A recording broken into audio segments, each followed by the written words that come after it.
8 mars 1944. L'agent Arthur Riley vient de recevoir un bien étrange dossier sur son bureau. Travaillant pour le CIC, l'agence de renseignement de l'armée de terre, Riley a l'habitude de traquer sabotage et traîtrise sur le sol américain. Mais ici, l'affaire s'avère autrement plus sensible. Des informations sur la bombe nucléaire, projet ultra secret mené au Nouveau-Mexique, auraient fuité. Mais pas de n'importe quelle manière. La note, transmise par un officier de Los Alamos, lieu principal du projet Manhattan, est déconcertante. Cet officier raconte qu'il aurait été prévenu d'un soupçon de fuite directement par des scientifiques qui sont chargés de créer la première bombe nucléaire de l'histoire. Il ne s'agirait ni d'un espion soviétique, ni d'un dossier oublié dans un bar, mais bien d'un magazine, et plus précisément un pulp d'anticipation, Astounding Science Fiction. Edward Teller, futur inventeur de la bombe à hydrogène, témoigne. Il reçoit chaque mois cette revue SF qu'il apprécie tout particulièrement. Mais lors de la lecture de la nouvelle sobrement appelée Deadline, c'est la stupeur. Quelqu'un a forcément parlé. Car sous ces airs de fiction se cachent des informations bien réelles. L'histoire prend place sur la planète Kator où un conflit oppose la nation Sixa et la nation Silla. Pas besoin de vous faire un dessin, nous sommes dans une version imaginée de la Seconde Guerre mondiale. Notre héros, Ibor Zebrov, originaire de Silla, est envoyé derrière les lignes ennemies pour une seule mission, détruire l'arme la plus dévastatrice de tous les temps. Si l'arme qui se cache dans la capitale ennemie était utilisée, l'entière race pourrait périr jusqu'au dernier homme. Peu après son parachutage, il fait la rencontre d'Ilas, une femme redoutable qui tient un petit réseau de résistance. Celle-ci s'avère très méfiante et menaçante alors qu'Ibor tente de la prévenir de l'arme dévastatrice. Avez-vous entendu parler de l'uranium-235 ? Ok, je vais parler de faits, non de théories. U-235 a été séparé en quantité suffisante pour des recherches préliminaires sur l'énergie atomique. Ils ont réussi à l'extraire par le biais de nouvelles méthodes d'extraction d'isotopes. Ils ont maintenant assez pour le mesurer en kilos. Et quand je dis « ils », je parle de scientifiques de Sixa. Mais ils ne l'ont pas encore assemblé, car l'explosion d'une tonne d'U-235 ne sera pas non seulement violente, mais équivalente à 1000 millions de tonnes de TNT. Ibor prévient même que l'explosion pourrait alors entraîner une réaction en chaîne, causant tremblement de terre et destruction sur la planète. Une des peurs récurrentes dans notre réalité des scientifiques du projet Manhattan. Mais revenons à la fiction. Nos deux héros sont découverts par l'ennemi et Ibor est directement emmené vers le créateur de la bombe, le Dr Citruk. Celui-ci n'est pas dupe et perce à jour la mission de notre héros. Dans le laboratoire, la bombe est attachée et achevée. Ibor explique alors le fonctionnement de la bombe pour endormir la vigilance du scientifique. Et l'uranium-235 réagit à partir de là. Ai-je raison ?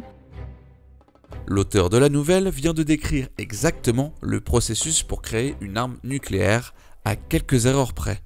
Si notre héros arrive à tuer le scientifique et s'échapper avec la bombe, pour le lecteur, la stupéfaction est tout autre. Qui a bien pu donner les secrets de la bombe nucléaire ?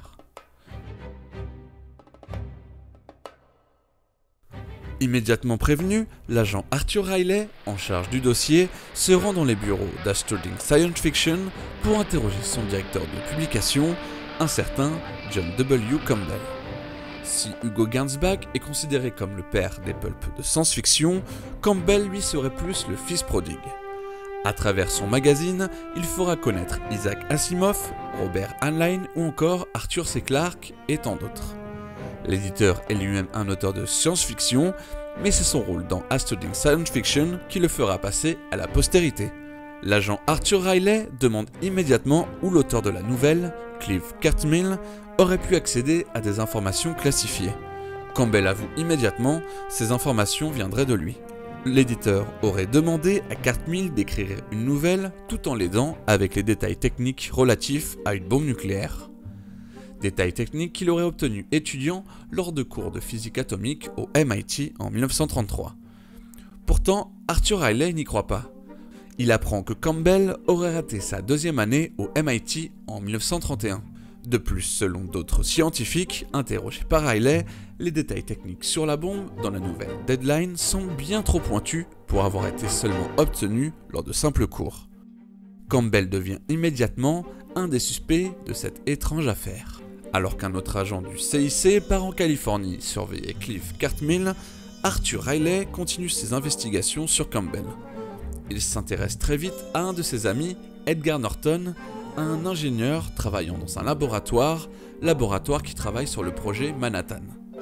Norton ne travaille pas sur la bombe nucléaire directement, mais peut-être a-t-il entendu des bruits de couloir.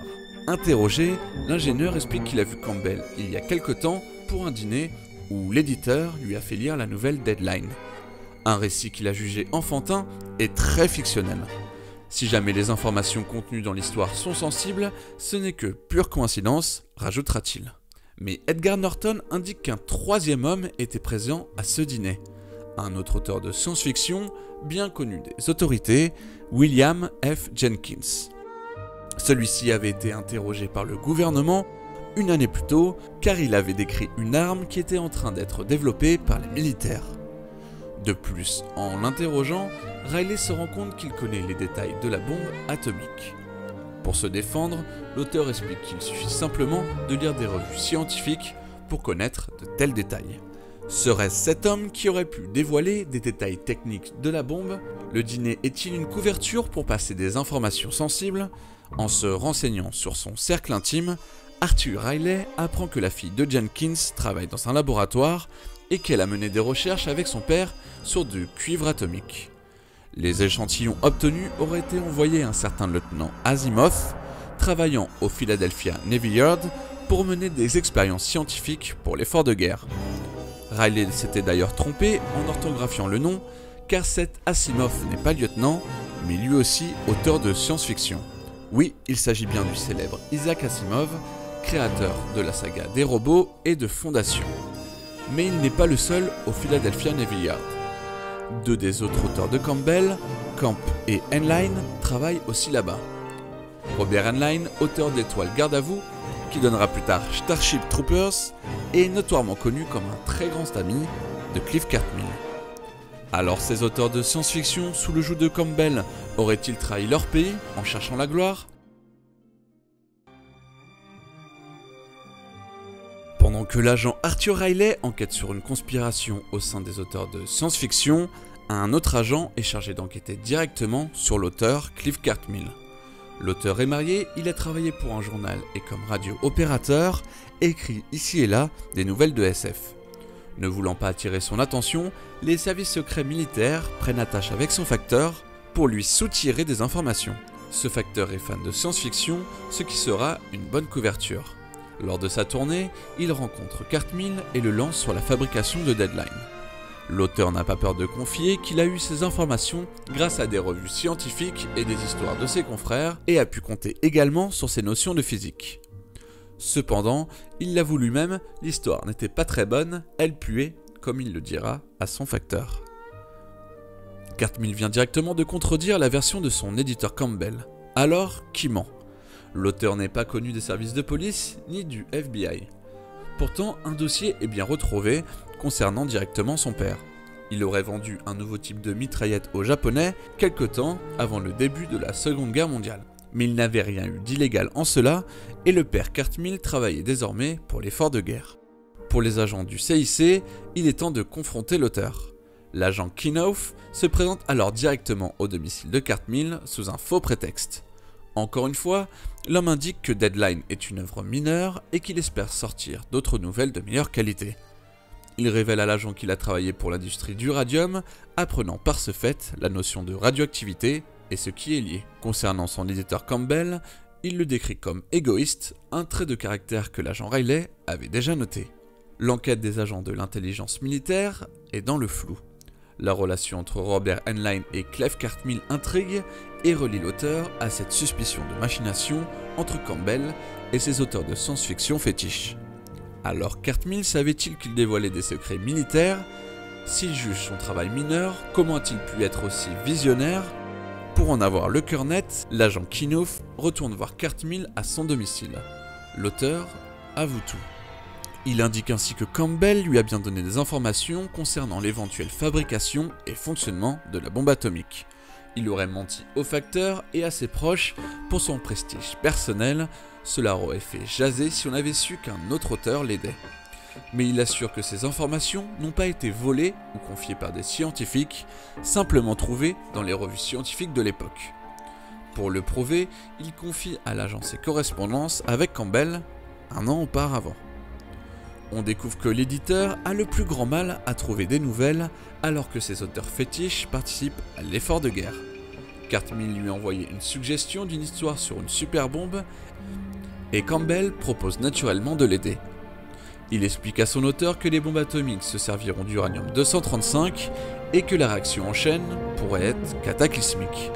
Il tient ces informations de revues scientifiques publiées avant 1940. Cartmill va prendre littéralement les écrits de Campbell pour ses dialogues dans Deadline. Normal alors que l'auteur taira cette astuce pour ne pas perdre toute crédibilité. Pour l'agent Kinoff, Cartmill est honnête. Subitement, le dossier d'une trahison et du dévoilement de secrets militaires s'effondre. Mais si cette situation se reproduisait à l'avenir, combien de temps il suffirait pour les ennemis de l'Amérique d'en profiter ?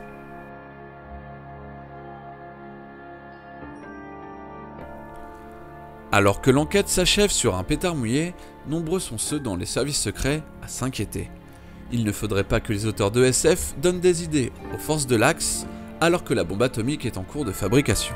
On suggère alors qu'un code de censure soit appliqué aux futures publications d'Astounding Science Fiction ainsi qu'aux autres magazines de l'époque. Ce code de conduite en temps de guerre avait déjà été appliqué aux journaux d'information un an plus tôt, interdisant les journalistes de parler de tout ce qui a trait au nucléaire. La réponse de Campbell ne tarde pas à venir. S'il supprime toute référence à l'atomique, ses lecteurs se rendront compte immédiatement que quelque chose cloche, ce qui serait sans doute pire. Malheureusement, on n'a jamais su si l'éditeur a dû céder. Cependant, toute référence à l'uranium-235 et à la fabrication d'une bombe disparut du magazine jusqu'à la fin de la guerre.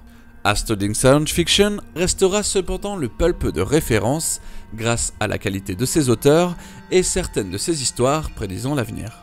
William Jenkins, un des protagonistes de notre affaire, lui prédira par exemple la naissance d'Internet en 1946 dans sa nouvelle A Logic Named Joe. La véritable première bombe nucléaire, elle s'écrasera sur Hiroshima le 6 août 1945, puis sur Nagasaki le 9 août, menant à la fin de la Seconde Guerre mondiale.